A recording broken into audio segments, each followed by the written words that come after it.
नमस्कार। सरकार ने पेपर लीक पर अब सिर्फ कार्रवाई नहीं, व्यवस्था परिवर्तन का भी संकल्प लिया है। प्रधानमंत्री नरेंद्र मोदी ने स्पष्ट कर दिया है कि सरकार का लक्ष्य केवल दोषियों को सजा देना नहीं, बल्कि ऐसी परीक्षा प्रणाली विकसित करना है जिसमें पेपर लीक की गुंजाइश ही खत्म हो जाए। अब फोकस घटना के बाद की कार्रवाई पर नहीं, बल्कि घटना को होने से पहले रोकने पर है। ऐसे में परीक्षा सुधारों को मिशन मोड मिला है।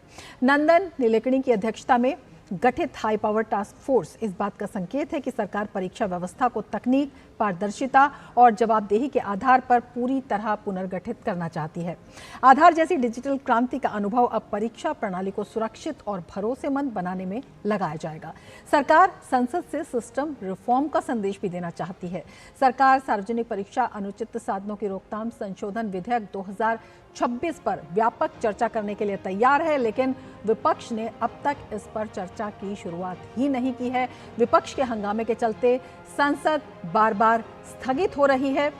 सरकार के ये कदम कैसे सिर्फ कार्रवाई नहीं, व्यवस्था परिवर्तन का बड़ा संकल्प है, और क्या है विपक्ष के हंगामे का औचित्य, इसी पर आज करेंगे चर्चा। मैं हूं रमा त्यागी, मेरे साथ जुड़ेंगे खास मेहमान भी।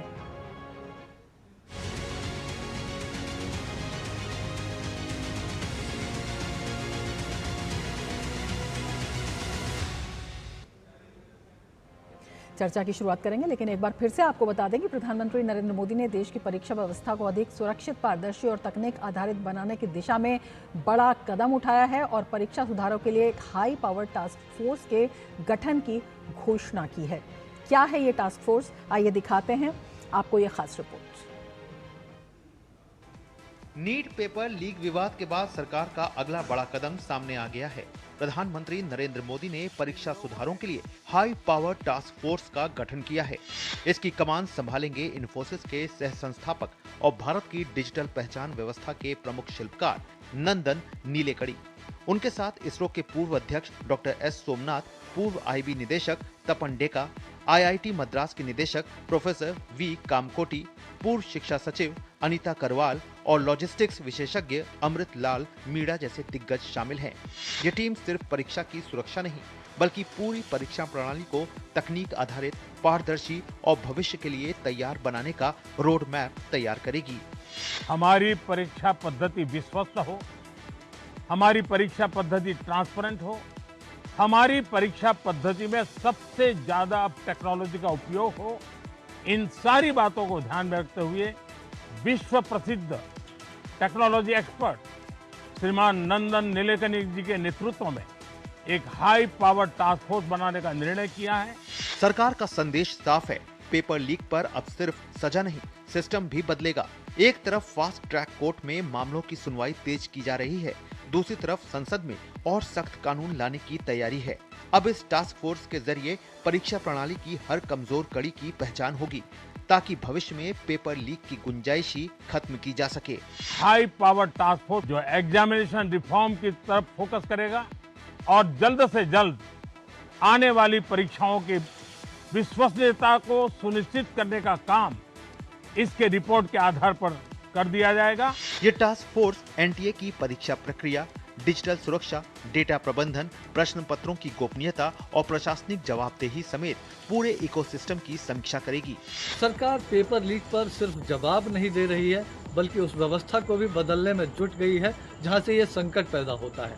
जवाबदेही, कानून और अब सिस्टम के रिफॉर्म्स। सरकार के ये कदम बता रहे हैं कि परीक्षा सुधार अब सिर्फ एजेंडे में नहीं, बल्कि मिशन मोड में है। तो मिशन मोड में परीक्षा सुधार, और इसी को लेकर काफ़ी अहम है पेपर लीक पर नया कानून। कैसे ये अलग है, क्योंकि काफ़ी इसे कड़ा बनाया गया और इसके साथ ही इसमें समय सीमा भी निर्धारित की गई। ये आपको बताते हैं। अगर पहले की बात करें तो पहले एक पेपर लीक पर कानूनी ढांचा बना था, लेकिन अब जो है, अब क्या होगा, अब सख्त कानून है और ट्रायल इसमें तेज़ हो जाएगा। दूसरी बात जो महत्वपूर्ण आती है, जाँच की समय सीमा जो पहले थी वो तय नहीं थी, लेकिन अब चार्जशीट के बाद 3 महीने में ट्रायल पूरा हो जाएगा। तो ये भी अपने आप में बेहद महत्वपूर्ण है। इसके साथ ही विशेष अदालत का प्रावधान पहले नहीं था, लेकिन अब जो राज्य हैं या यूनियन टेरिटरीज़ हैं वो विशेष फास्ट ट्रैक कोर्ट जो है बना सकेंगे, जिससे इसमें जो है तेज़ी आएगी। इसके साथ ही पहले सामान्य न्यायिक प्रक्रिया जो थी वो थी, लेकिन अब जो है रोज़ाना सुनवाई जो है वो अनिवार्य होगी।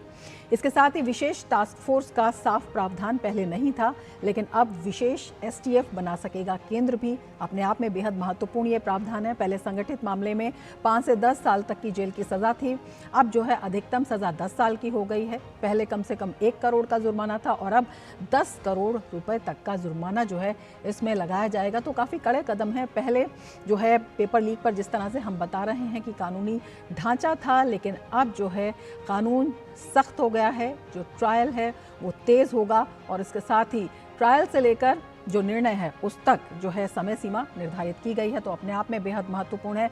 इसी पर हम चर्चा करेंगे। हमारे साथ हमारे खास मेहमान जो हैं वो जुड़े हुए हैं। DK दुबे जी हमारे साथ जुड़े हुए हैं, लीगल एक्सपर्ट हैं। प्रफुल्ल केतकर जी हमारे साथ जुड़े हुए हैं, एडिटर हैं ऑर्गेनाइजर के। दोनों ही मेहमानों का हम स्वागत करते हैं।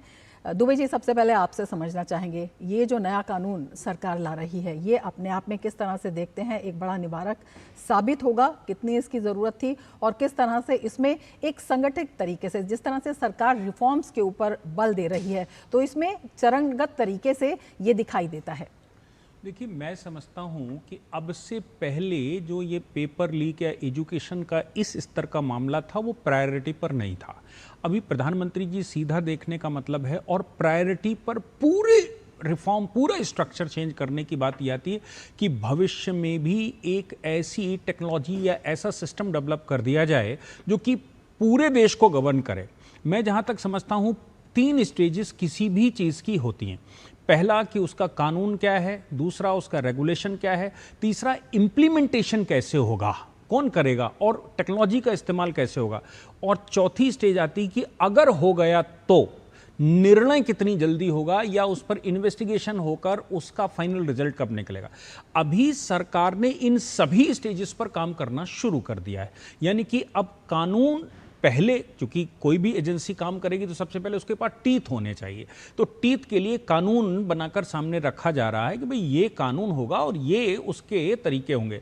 फिर NTA में रिस्ट्रक्चरल चेंज और उसके साथ साथ हाई पावर कमेटी का बनाना, ये कह के कि इसरो के पूर्व चीफ या नंदन नीलकर्णी जी या बाकी IIT के प्रोफेसर्स, इनको मिलाकर मैं नहीं समझता कि एजुकेशन पर अभी तक इतने बड़े लेवल पर कोई कमेटी बनी भी थी पहले। ये कमेटी ये तय करने वाली है कि भविष्य में भी परीक्षा का स्टैंडर्ड क्या हो और परीक्षा की जो चाक चौबंदी है वो क्या हो, और उसके बाद इन्वेस्टिगेशन तत्काल शुरू हो। सबसे इंपॉर्टेंट बात जो इस पूरे कानून की है वो STF का बनाना, क्योंकि होता क्या था कि वही पुलिस सबका इन्वेस्टिगेशन करती थी, वही इन्वेस्टिगेटिंग ऑफिसर वो चीज़ समझने में ही साल 2 साल लगा देते थे कि आखिर इसके अंदर की भला क्या। अभी क्या है, जब एक्सपर्ट कमेटी बैठती है तो वो बड़ी तेजी से इन्वेस्टिगेशन करती है, और जब एक्सपर्ट जजेस बैठते हैं उस विषय के, या मैं कहूँ कि फास्ट ट्रैक कोर्ट बना दी जाती है, तो इसका मतलब ये हो गया कि वो डे टू डे हियरिंग करके बड़ी तेजी से निर्धारण करेंगे। क्योंकि इसमें जो बड़ी समस्या अभी तक आती थी वो ये आती थी कि भाई एग्जाम हुआ, कोई पेपर लीक हुआ या कोई मामला हुआ, उसका मुकदमा हुआ, मुकदमा होना या FIR दर्ज करना, फिर मालूम पड़ा बच्चा कहीं जॉब पर चला जाता था 5 साल पढ़कर भी, और तब तक उसका निर्णय नहीं हो पाता था। हकीकत यह है कि उसको 1.5 से 2 महीने बल्कि 3 महीने के अंदर उसको निर्णय चाहिए होता है, क्योंकि उसके करियर का सवाल है। ये पहली बार हो रहा है कि वो 3 महीने के अंदर कोई ना कोई रिजल्ट निकलेगा, यानी कि उसका सेशन खराब नहीं होना चाहिए। अदरवाइज सेशन खराब हो जाता था, अगली बार वो एग्जाम मर जाता था और बड़ी समस्याएं होती थी।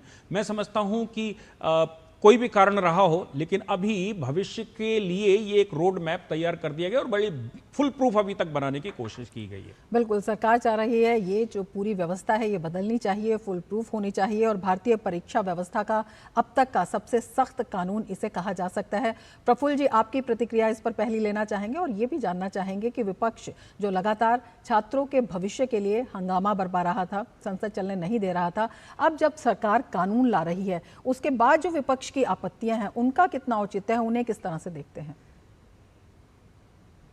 देखिए रमा जी, इस पूरे आंदोलन में और चर्चा में सबसे बड़ी समस्या यही रही कि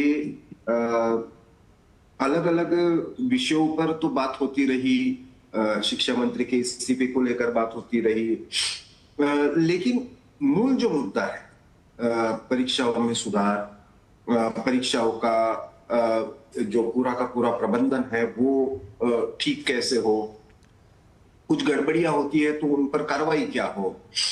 जैसे सरकार ने जब ये पहली बार 3 मई को ये घटनाक्रम सामने आया तो तुरंत इन्वेस्टिगेशन फास्ट किया। 12 मई से पहले जो इसमें कोचिंग से जुड़े हुए, पेपर सेटिंग से जुड़े हुए, एक ट्रांसलेटर भी इसमें थी, तो 6 प्रमुख इसमें जो अभियुक्त थे, जो आरोपी थे, उनको अरेस्ट किया, सीबीआई को इन्वेस्टिगेशन पूरी दे दी। तो ये दिखाता है कि इस मामले में सरकार कितनी सेंसिटिव थी। धर्मेंद्र प्रधान स्वयं शिक्षा मंत्री रहते हुए उन्होंने कहा कि परीक्षा तो एनटीए कंडक्ट करती है, लेकिन मैं उसकी नैतिक जिम्मेदारी लेता हूं और ये सुनिश्चित करूंगा। अब हम ये देख रहे हैं कि जब इसको लेकर एक नया कानून लाने का प्रावधान है, पहली बार 2024 में इस तरीके का कानून लाया गया था, public examination prevention of unfair means act 2024, लेकिन उसके कार्यान्वयन में अभी भी उतनी गति नहीं थी। अभी इस घटनाक्रम के बाद सरकार ने जो बदलाव लाए हैं वो ये सीधे सीधे दिखाते हैं कि आने वाले समय में जिसको एक डेटरेंट कहते हैं, लीगल डेटरेंट, कि एक कानूनी धाक लोगों के मन में हो ऐसा भी कोई कृत्य करने से पहले। तो जैसे इसमें कड़े प्रावधान है, व्यक्तिगत रूप में यदि 5 साल की सजा होती है, 50 लाख का फाइन होता है, या पूरा का पूरा गिरोह है तो उसके लिए 7-8 साल की सजा है, उसमें 5 करोड़ तक का फाइन है। फिर कोई सर्विस एजेंसी इसमें इन्वॉल्व होती है तो उसके लिए भी है, ऑर्गेनाइज सिंडिकेट के लिए 7 साल और 10 करोड़ का फाइन है। और उसके साथ साथ इसमें जो स्टैट्यूटरी प्रोविजंस है, मतलब टास्क फोर्स को लेकर प्रोविजन है, जिसके बारे में अभी दुबे जी बोल रहे थे कि इन्वेस्टिगेशन जो है पेपर लीक या एग्जाम फ्रॉड के संदर्भ में, ये 2 महीने के अंदर इसका इन्वेस्टिगेशन शुरू होगा और अगले महीने भर में उसके ऊपर प्रोसिक्यूशन चार्जशीट फाइल करके इसके ऊपर हियरिंग होगी। फिर ये नए प्रोविजन में फास्ट ट्रैक कोर्ट जो है वो डे टू डे बेसिस पर हियरिंग करेंगे, और वो विशेष रूप से जैसे पॉक्सो जैसे केसेस में होता है वैसे विशेष रूप से केवल इसी विषय को लेकर डे टू डे हियरिंग करेंगे। इससे भी ज्यादा महत्वपूर्ण बात यह है रमा जी कि इससे पेंडिंग जो केसेस है, जिन जिन राज्यों में अभी ये नोटिफाई हो गया है, वो पेंडिंग केसेस भी इस फास्ट ट्रैक कोर्ट को ट्रांसफर हो जाएंगे, और ये इसके लिए स्पेशल प्रोसिक्यूटर्स सरकार अपॉइंट करेगी। तो ये एक तरीके से लीगल विषयों के मामले में इस पेपर लीक मामलों के जानकार होंगे। तो ये कुल मिलाकर कॉम्प्रिहेंसिव एक लीगल फ्रेमवर्क हमको दिखता है। इसमें मुझे लगता है ना कि एक पूरे राष्ट्रीय स्तर का मंथन होने की आवश्यकता है और पार्लियामेंट उसका सबसे अच्छा फोरम है। दुर्भाग्य की बात यह है कि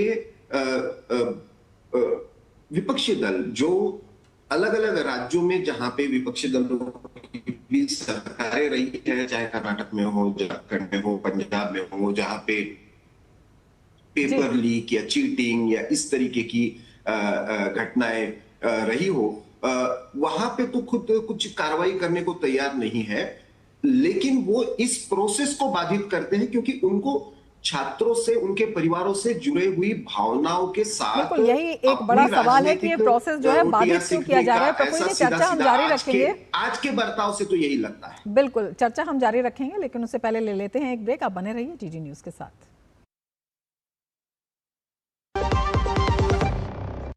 जरा सोच के देखिए, आपके पास कुछ ऐसा है जो आपकी दुनिया बदल सकता है। जानते हैं क्या? आपका अपना सोना। सोना क्या नहीं कर सकता? सोना आपको अपने सपनों का घर दिला सकता है, आपके बच्चों का भविष्य बना सकता है, सोना आपकी हर इच्छा पूरी कर सकता है। तो भारत की सबसे बड़ी gold loan NBFC Muthoot finance से गोल्ड लोन लीजिए और फिर देखिए सोना क्या नहीं कर सकता।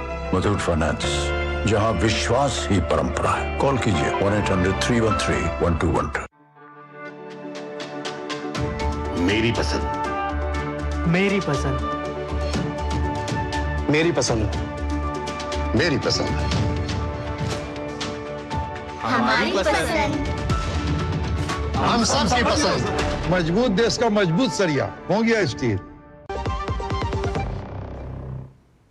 ब्रेक के बाद फिर से आपका स्वागत है। दो खास मेहमान हमारे साथ जुड़े हुए हैं। दुबे जी, आपसे एक बात और समझना चाहेंगे। 2014 से पहले की अगर हम बात करते हैं तो किस तरह से ये पूरी व्यवस्था थी, क्योंकि पेपर लीक का मामला जो है वो नया नहीं है, काफ़ी पुराने समय से और लगभग देश के हर कोने में ये होता रहा है। तो उससे पहले सज़ा के जो प्रावधान थे वो क्या थे, किस तरह से कार्रवाई होती थी? अब जो 2024 में कानून आया है, इसके बाद ये जो कड़ा कानून आ रहा है, सरकार लगातार कदम उठा रही है, इसको किस तरह से देखते हैं? और तमाम स्टेक होल्डर क्या इस कानून में और क्या इस टास्क फोर्स के दायरे में आते हैं जब परीक्षा की सुरक्षा को पूरी तरह से फुल प्रूफ बनाने की कोशिश होती है, चाहे वो सर्विस प्रोवाइडर कंपनीज हो या फिर इसमें शामिल तमाम जो भी स्टेक होल्डर्स हैं, अधिकारी हों या कोई भी हो?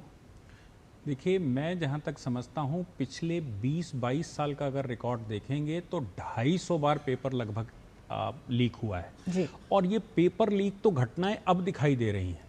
आप हरियाणा याद करिए, आप उत्तर प्रदेश याद करिए। उत्तर प्रदेश में यूपीएससी के चेयरमैन को हटाना पड़ा था क्योंकि उसने जो मार्किंग थी इंटरव्यू की, वो मार्किंग ही एक पार्टिकुलर कम्युनिटी को दे दी थी। हरियाणा में ये घटना हर साल लगभग होती थी कि भाई जो पीएससी का चेयरमैन है उसके ऊपर एलिगेशंस लगते थे और ये कहा जाता था कि उन्होंने अपने हिसाब से कर लिया। इन विषयों पर भारत में मूवीज बनी है, आपको गंगा जल और पता नहीं कौन कौन सी मूवियां, अपहरण, इसी बात पर बनी है। मतलब ये था कि ये माफिया भी इसीलिए बढ़ा क्योंकि लचर कानून व्यवस्था थी। लचर कानून नहीं, कानून ही नहीं था जी। आप कोई विषय सामने आता है तो उसके कानून की व्यवस्था की जाती है, लेकिन कानून ही नहीं। कानून क्या होता था कि अगर कुछ हुआ है तो जिन लोगों ने ये किया है उनको हटा दिया, उनको रिप्लेस कर दिया, रिप्लेस करके दूसरे को बिठा दिया, या फिर उनकी गिरफ्तारियां हुई हैं तो चीटिंग में गिरफ्तारियां हुई हैं। इतने बड़े स्तर पर कि हम आपको जेल भेज कर ही रहेंगे 10 साल तक की सजा और इतना भयंकर बड़ा जुर्माना जो पूरे जीवन की पूंजी आपकी ले जाएगा, ऐसी व्यवस्थाएं हमारे यहाँ नहीं थी। और मैं आपको बताऊं, भारत में तो ये भी होता रहा ना कि मुख्यमंत्री को कभी जज बना दिया गया, जज को कभी मुख्यमंत्री बना दिया गया।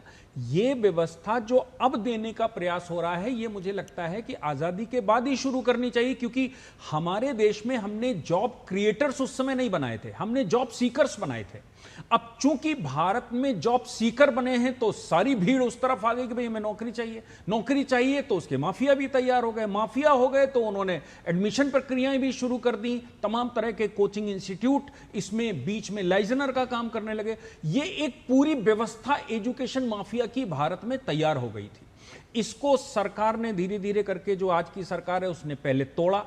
तो आप याद करिए कि अब बिना पर्ची बिना खर्ची के नौकरियां मिलती हैं। पहले होता था बिना पर्ची बिना खर्ची के नौकरी नहीं मिलती, लेकिन ये व्यवस्थाएं फिर अब आई कि भाई ये खत्म करते हैं और अब किसी की पर्ची अर्जी नहीं होगी, ट्रांसफर पोस्टिंग के भी सॉफ्टवेयर बना दिए गए हैं।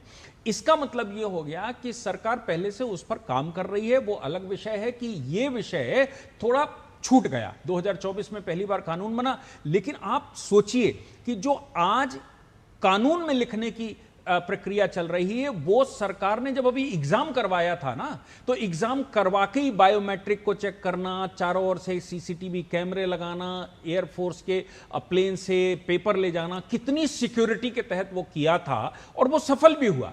इसलिए सरकार उस पर संजीदा थी, पर अब उसको कानूनी जामा पहनाना बाकी था। ऐसा नहीं है कि सरकार आज ही कल से उन्होंने कहा कि हम इसको बनाएंगे और आज उसने बनाना शुरू कर दिया, क्योंकि प्रक्रिया में टाइम लगता है। लेजिस्लेटिव काउंसिल के पास जाती है व्यवस्था कि भाई आपको इस पर ड्राफ्ट करना है, फिर वो कई चरणों में पास होता है, उसके बाद कहीं पार्लियामेंट पहुंचता है।